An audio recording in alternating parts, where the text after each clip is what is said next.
दोस्तों 10 ऐसी चीजें जिनको आपको बाइक में चेंज करवाना, टाइम पे चेंज करवाना बहुत ही जरूरी है। आप चाहे कंपनी में जाके सर्विस करवाते हो या फिर लोकल गैरेज में जाके सर्विस करवाते हो। कई बार क्या होता है कि मैकेनिक्स के पास सर्विस करवाते हो, मैकेनिक्स बता देता है कि ये चीजें खराब है आपकी और आप नया डलवा लेते हो। लेकिन कुछ चीजें ऐसी होती हैं जो आपको भी पता होना चाहिए कि ये चीजें इतने किलोमीटर तक चल के चेंज होना बहुत ही जरूरी है। तो मैं आपको इस वीडियो में 10 चीजें बतलाऊंगा जो बाइक के पार्ट से 10 चीजें कि आपको कौन कौन सी चीजें कब टाइम पे चेंज करवाना चाहिए। तो सबसे पहले हम इंजन ऑयल की बात करेंगे। दोस्तों इंजन ऑयल जो है बहुत ही जरूरी होता है चेंज करवाना टाइम पे। और इंजन ऑयल जो है जैसे कि हमारे शरीर में ब्लड होता है ना, ब्लड रग रग में खून, उस तरीके से गाड़ी के इंजन में हर जगह इंजन ऑयल होना बहुत जरूरी है। तो इंजन ऑयल को जो है टाइम पे चेंज करवाना बहुत जरूरी है। दोस्तों हर सर्विस पे इंजन ऑयल चेंज करवाना चाहिए। और इंजन ऑयल की जो चलने की जो लिमिट होती है वो होती है हमारी 2 से 2,500 किलोमीटर नॉर्मली ऑयल की। जो नॉर्मली ऑयल हमारा होता है उसको 2 से 2,500 किलोमीटर चलानी चाहिए, उसके बाद में उसको चेंज करवा देना चाहिए। अगर आप इससे ज्यादा चलाते हो, अगर नॉर्मली ऑयल जो चलाते हो ना, तो फिर आपके इंजन में बहुत ज्यादा प्रॉब्लम बढ़ने लगती है धीरे धीरे। और बहुत सारी चीजें जो इंजन के पार्ट्स है खराब होने लगती है, जिसकी वजह से आपको प्रॉब्लम्स बढ़ जाती है इंजन में और इंजन जल्दी खुलने की नौबत आ जाती है। उसके बाद में दोस्तों आता है ब्रेक शू।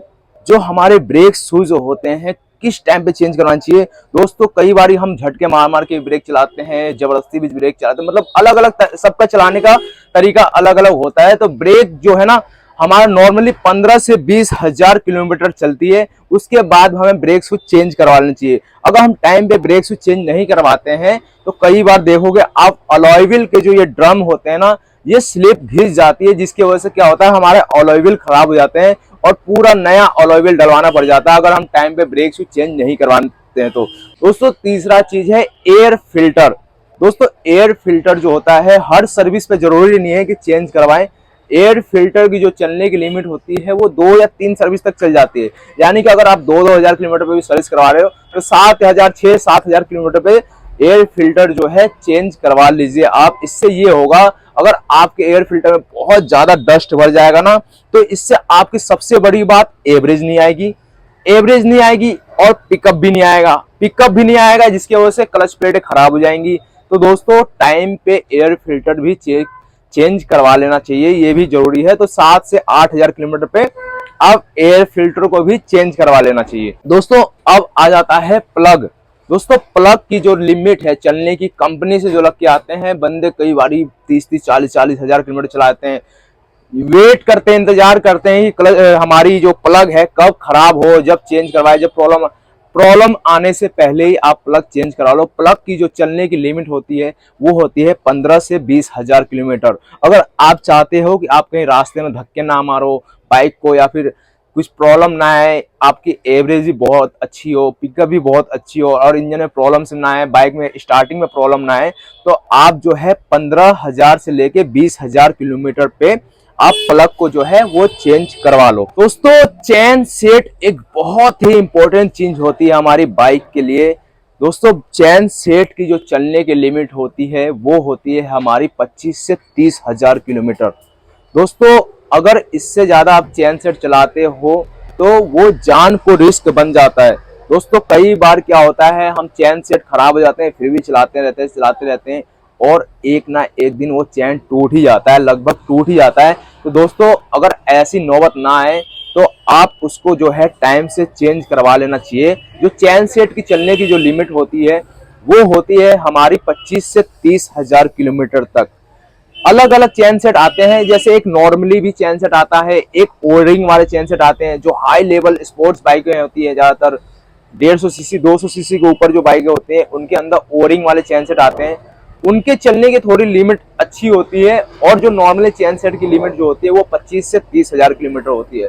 चेंज करवाने के टाइम पे एक चीज ध्यान रखना चाहिए कि कभी भी लोकल चेन सेट डलवाना नहीं चाहिए। दोस्तों लोकल चेन सेट से पता है क्या होता है, चलते चलते चैन जो है ना हीटअप होके वो टूट जाती है चैन। सोचो अगर आपकी बाइक 80, 90, 100 की स्पीड में चल रही हो और एकदम से चैन टूट जाए तो दोस्तों बहुत ही तगड़ा नुकसान हो सकता है, बहुत जान को आफत आ सकती है। तो कभी भी लोकल चैन सेट नहीं डलवाना चाहिए। ब्रेक शू और चेन सेट कभी भी लोकल नहीं डलवाना चाहिए। ये दो चीजें हमेशा ओरिजिनल डलवानी चाहिए बाइकों के अंदर में। चेन सेट के बाद आ जाता है हमारा कपलिंग रबर। कपलिंग रबर आप देखोगे जो कपलिंग हब होते हैं जिसमें चेन सेट की को हब होते हैं, उसके अंदर एक कपलिंग रबर हुआ करती है जो अलॉय व्हील के अंदर लगती है। जो हमारी बाइक जो हम उठाते हैं, जब पिकअप के लिए उठाते हैं या फिर चलाने के लिए उठाते हैं, तो हमारे अलॉय व्हील को फर्क ना पड़े, टूटे ना अलॉय व्हील, उसके लिए एक होती है कपलिंग रबर। दोस्तों कपलिंग रबर जो है चलने की लिमिट होती है वो होती है हमारी 20,000 किलोमीटर की। 20,000 किलोमीटर पे वो काफी हार्ड हो जाती है। बेशक हमें खराब दिखता नहीं है कि कपलिंग रबर खराब हो गया है या फिर सही है, पता नहीं चल पाता, लेकिन आप कपलिंग रबर को अगर 20,000 किलोमीटर पे चलाते हो तो इससे आपका ये बेनिफिट है कि आपका जो अलॉय व्हील है ना, वो अलॉय व्हील के जो ड्रम है वो टूटेंगे नहीं और आपको ज्यादा खर्चे से बचा सकते हैं। तो आप हमेशा 15 से 20,000 किलोमीटर चला के कपलिंग रबर को भी चेंज करवा लेना। दोस्तों अब हमारा आता है ऑयल फिल्टर। दोस्तों ऑयल फिल्टर जो है हर सर्विस पे चेंज करवा लेना आप। ऑयल फिल्टर अगर सही होगा तो आपके पिस्टन के ऊपर जो हेड होते हैं, वॉल होते हैं, आपके रोकर होते हैं, कैम होते हैं, उसके अंदर ऑयल जो है छनके जाता है। तो ऑयल भी अच्छा होना चाहिए और ऑयल फिल्टर भी अच्छा होना चाहिए। तो आप हर एक सर्विस पे ऑयल फिल्टर भी चेंज करवा लो। तो ऑयल फिल्टर की जो चलने की लिमिट होती है वो होती है 2 से 2,500 किलोमीटर। दोस्तों आपकी सर्विस 2 से 2,500 किलोमीटर पे होती है तो आप सर्विस पे ही इंजन ऑयल चेंज कराओ और साथ में ऑयल फिल्टर भी चेंज करवा लो। कई बारी हम क्लच प्लेटें खराब हो जाती हैं, फिर भी बाइक चलाते रहते हैं, हमें पता ही नहीं होता कि क्लच प्लेटें कब खराब हो गई। जिसकी वजह से क्या होता है कि हमारे जो क्लच प्लेट की जो साथ में कटोरे होते हैं, हब सेंटर होते हैं, पूरे के पूरे घिस जाते हैं और क्लच प्लेटें खराब होने के बाद वो भी साथ में नया डलवाना पड़ जाता है। काफी लंबा खर्चा बैठ जाता है हमारा। तो क्लच प्लेट की जो लिमिट होती है चलने की, आप क्लच प्लेट जो है कम से कम 25,000 किलोमीटर से 30,000 किलोमीटर तक चला के आप क्लच प्लेटें चेंज करवा लो। जो गाड़ी के साथ एक नया लग के आता है उसकी चलने की लिमिट बेशक अच्छी हो जाती है, लेकिन चलते चलते जो है क्लच प्लेट काफी हार्ड हो जाती है, उनकी लेदर जो है काफी हार्ड हो जाती है और कई बार क्लच प्लेट खराब नहीं होती है। और क्या करते हैं वो हब सेंटर, जो उनके साथ में हब सेंटर लगे हुए होते हैं, उनको खराब कर देते हैं और काफी लंबा खर्चा बैठ जाता है। तो क्लच प्लेट की जो चलने की लिमिट है वो है 25 से 30,000 किलोमीटर।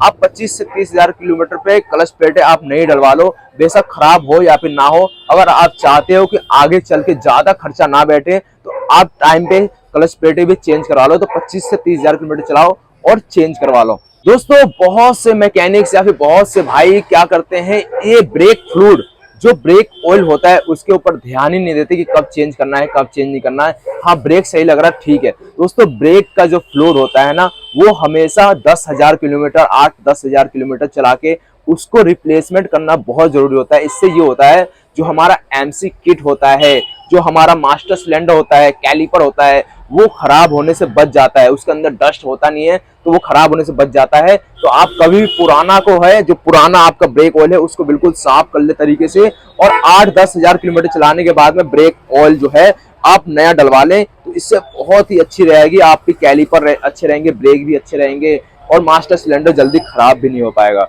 दोस्तों आखिर में सबसे आखिरी बात, वायर। जितने भी वायर होते हैं हमारे बाइक्स के अंदर में, हम इस चीज का इंतजार कर रहे होते हैं कि कब वो टूटे तब हम नया डलवाएं। दोस्तों अब मान लो मजबूरी में कहीं पे चल रहे हो, हाईवे वगैरह पे चल रहे हो और वहां पे आपकी क्लच की वायर टूट जाए, एक्सीलेटर की वायर टूट जाए, तो आप फंस जाते हो। वहां दूर दूर तक कोई मैकेनिक की शॉप नहीं होती और आप फंस जाते हो। दोस्तों कभी भी आप जो है ना accelerator wire, brake wire, clutch wire हर सर्विस पे चेक करवाएं कि वो सही है कि नहीं है। दोस्तों इससे ये होगा कि आप कहीं पे भी रास्ते में फंसोगे नहीं और बहुत ही स्मूथली वर्क कर पाएगा। आपका एक्सीलेटर बहुत फ्री रहेगा, आपका क्लच जो है मूवमेंट बहुत अच्छी करेगा, जिससे वजह से क्लच प्लेट खराब भी नहीं होती है।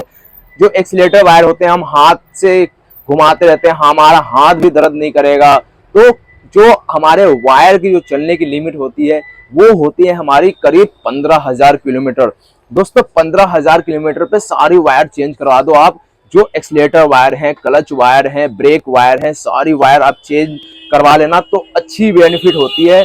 आप इस चीज का इंतजार मत करना कि कब जाम हो कब टूटे। आप 15,000 किलोमीटर तक 15,000 किलोमीटर तक चलते चलते आप सारे के सारे वायर चेंज करवा लेना। जितने भी बाइक के पार्ट्स होते हैं, मैंने 10 पार्ट्स के नाम बताया आपको कि कौन से टाइम पे कितने टाइम पे चेंज होना चाहिए। दोस्तों इस टाइम पे आप चेंज करवाओगे ना अगर आपके पार्ट्स, तो आपकी बाइक जो है बहुत ही स्मूथली वर्क करेगा और आप कभी रास्ते में फंसोगे भी नहीं। अगर आपको लगता है कि कोई और चीज रह गई है तो आप मुझे कमेंट बॉक्स में लिख सकते हो कि ये चीज कितने किलोमीटर पे चेंज होनी चाहिए, तो मैं आपका उसका रिप्लाई भी कमेंट में दे दूंगा।